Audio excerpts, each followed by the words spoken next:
I want to thank all of you for being here today. All of the Bioneers, and this is a great organization, and all of you that are here, of course, are going to make it even greater because we are here to talk about not only saving Mother Earth, but we're talking about saving humanity, right? Saving humanity. And while we know there are many of us here today in this audience, we know that even though we are many, we are not enough. We are not enough.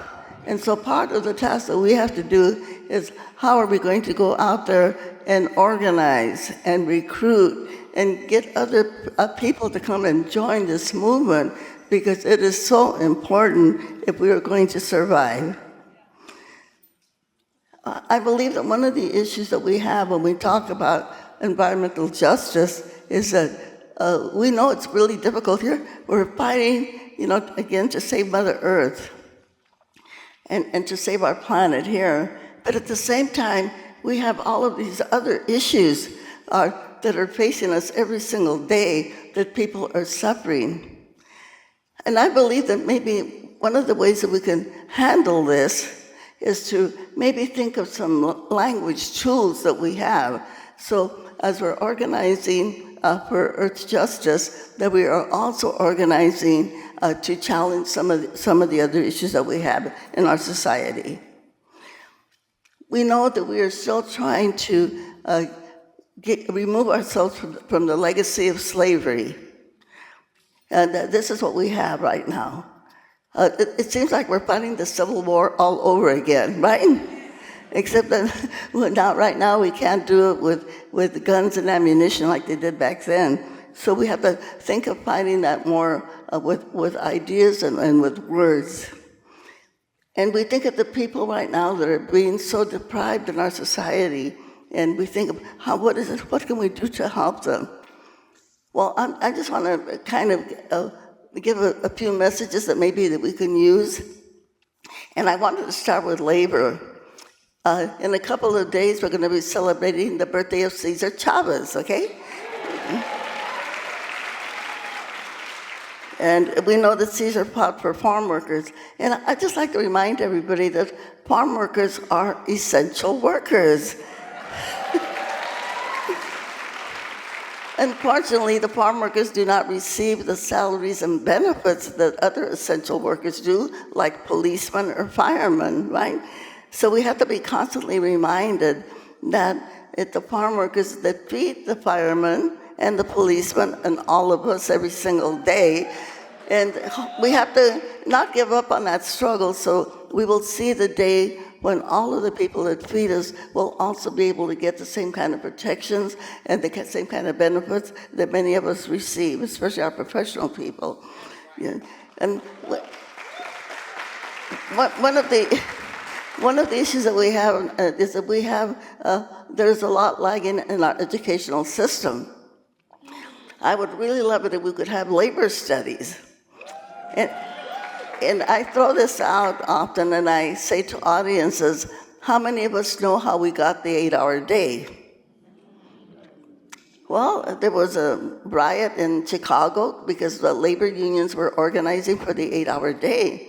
And yes, we now have the 8-hour day, but what happened to the labor leaders that fought for the 8-hour day? They were executed. They were hung. Do we know their names? No, we don't, because that is not taught in our schools. And so these are some of the things that are missing in our education, because a lot of the people that are trying to undermine our society and create the hatred and division are really from ignorance, because they haven't gotten the basic education that they need to know. To know that, number one, we have to remind everybody, working people are the majority of the population in the United States of America.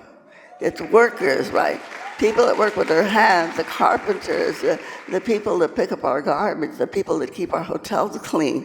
These are the people that need to be honored in our society, and they're the ones that should have and do have the right to have their own organizations.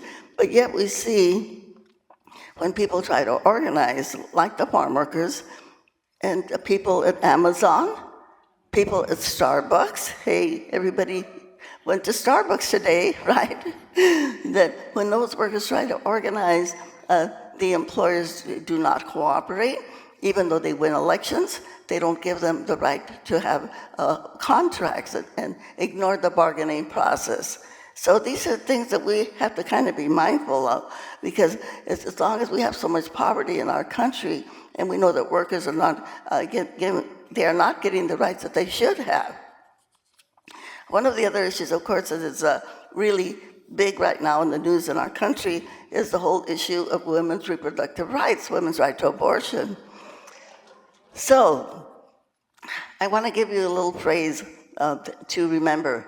And this is the Mexican president, Benito Juarez, who was the first president of Mexico when they got the independence from Spain. And he had this great saying, and I'm going to say it in Spanish: El respeto al derecho ajeno es la paz. Respecting other people's rights is peace. And the reason I'm bringing this up, because I think some of us still might know people out there who have a problem with the issue of abortion. So we can say, if I have 11 children, which I do, but my children choose not to have any children at all, I respect their choice, right? And this is what we have to do, respecting other people's rights and speech. And the same thing comes when it comes to gay marriage. Who you love, who you live with, who you marry, that is your own business and nobody else's, all right? So let's share that language, everybody. And of course, we still have the issue of racism, unfortunately. Like Reverend Martin Luther King said, that racism is an illness in our society. And I think one simple way that we can cure racism, and please everybody share this with your families, with your friends, to remind us that we are one human race. We are one human race. And we know that as our human race traveled across the planet, people got lighter in skin, different color hair, different color eyes. But at the end of the day, we are all the same human race. And where did our human race begin? Somebody shout it out. Africa. And so we can be proud and we can say, yes, we are all Africans of different shades and colors, okay? So,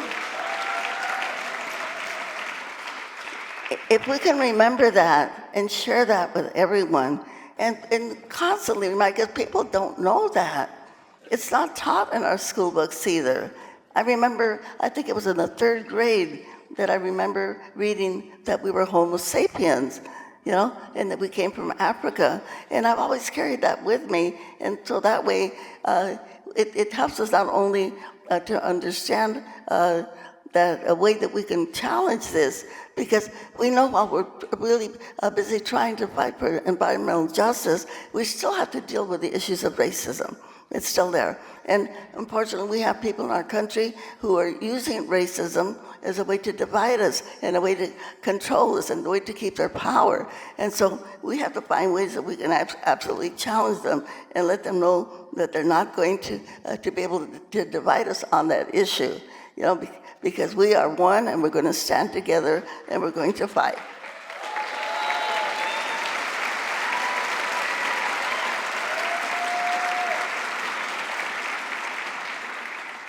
And I believe one of the other issues that we have, and I did mention education, because education is the one way that we can counter the fascism that is happening in our society. And some people might say, well, isn't that just a little over the top to use the word fascism? But we can actually see it happening in our country, and we have proof that it exists. And one proof that we have is when we see how many people we have in prison in the United States of America. We have more people in prison in the United States than they have in India or China. Now, India and China, they have billions of people in their population. In the United States, we are 300 million.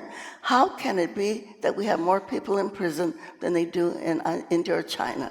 And who are the people in prison? It's black, it's brown, and it's poor white.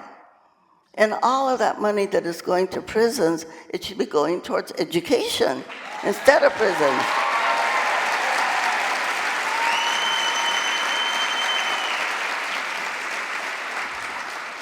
Now, here in California, we consider ourselves a blue state, right? We know we have like some red pockets, like where I live in Bakersfield, California. Yeah, Bakersfield, Alabama, we call it. Anyway. But even in our own state of California, our prison budget is, I think, higher than our high school budget. Okay, in the Central Valley, starting from Bakersfield all the way to Sacramento, they have built over 20 prisons. We have one university that has been built since 1965. 22 prisons and one university, the University of Merced. So right there, that really shows us that our tax dollars are going to the wrong spaces. And then when we look at the national level, and we have to question the way that education is even funded. You know, it's funded with property taxes, so if you live in a wealthy neighborhood, you're gonna have a really nice school, you know, and students and children are gonna have so many resources. But we know that this is wrong. So we have to start thinking of policy changes. Policy changes, how do we change that to make sure that we have, our education budget should be larger than the Department of Defense, okay? It should be bigger than the Department of Defense. So many of the things that are wrong with our society is that they're all policies and things that we have to change. And I do want to touch on the immigration issue, which we know they are using that now. And when all of those haters out there, that's what I call them, the haters, okay?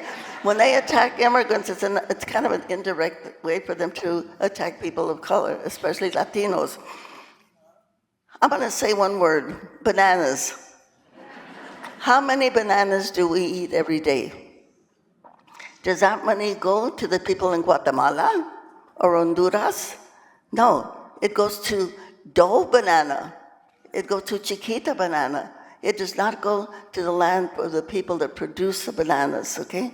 You know, and the work that they do. So again, these are foreign policies that we have to look at and that we have to change in order to really have a better society and a better world. And we have to constantly remind people, the people at the border that are seeking asylum, who are they? When we think of our North American continent and our South American continent, many of the people that are trying to so-called seek asylum are the native peoples of the land. This land belonged to them, you know? So many of us, you know, our grandparents or great-grandparents came from Europe and other places, but what about the people that actually lived here, you know, that this land belonged to them? So we have to, that also pulls in with the racist attitudes also, but we have to think of ways, and maybe all of the money that we spend on wars, we could use that money to help our neighbors to the south so that they can develop their own economies, right? And they don't have to leave. They don't have to leave the places that we go to as tourists, but they have to leave because of poverty and terror and bad governance in their areas. So we know that we have so much work to do, but the one way that we do know that we can counter the fascism that is happening in our society, again, is by making sure that we are going to be fighting really, really hard for our democracy. And it's going to take all of us to do it. So we have to, again, go back, organize, recruit, get more people to come and join our movement. Because the other big enemy that we have is just apathy. Yeah, Helen Keller said that the greatest evil that we have in human beings is apathy. And ourselves as organizers and movement builders, we know that we have got to make every person understand that they can participate and that they have to participate to make sure that we save our democracy. You know, Robert Kennedy, Senator Robert Kennedy, just before he was assassinated, he said, we have obligations and responsibilities to our fellow citizens. we have obligations and responsibilities to our fellow citizens. So, Bioneers, I know we're going to take this to heart. And even with all of the movement work that we're doing, we're going to take time to reach out and recruit others to make them understand this is not just our fight, this is your fight. You know, this is a future fight for everybody and their children, and we have to fight for the policies that we need. So I would like everybody to stand on their feet, please, for a moment. So I'm going to ask you 2 questions, and I know you know the answers, but I want you to shout them very loud so that the haters can hear us, okay? Okay? The first question I'm going to ask you, okay, 2 questions, wait for me. I'm going to ask you who's got the power. I want you to yell really loud, we've got the power. And I'm going to say what kind of power. I want you to say people power. All right? Are you ready? Okay, let's go. Who's got the power? We got the power. What kind of power? People power. So are we going to use our power to go out there, organize, recruit, educate, stop the fascism, save our democracy? What do we say? Can we do it? Yeah. Okay, and now we're going to use another word. We're going to say my words and President Obama's words. When I met President Obama, he said, Dolores, I stole your slogan. And I told him, yes, you did. And that slogan was, sí se puede, which means yes, we can, yes, I can. So let's do it all together with an organized hand clap. Sí se puede. Sí se puede.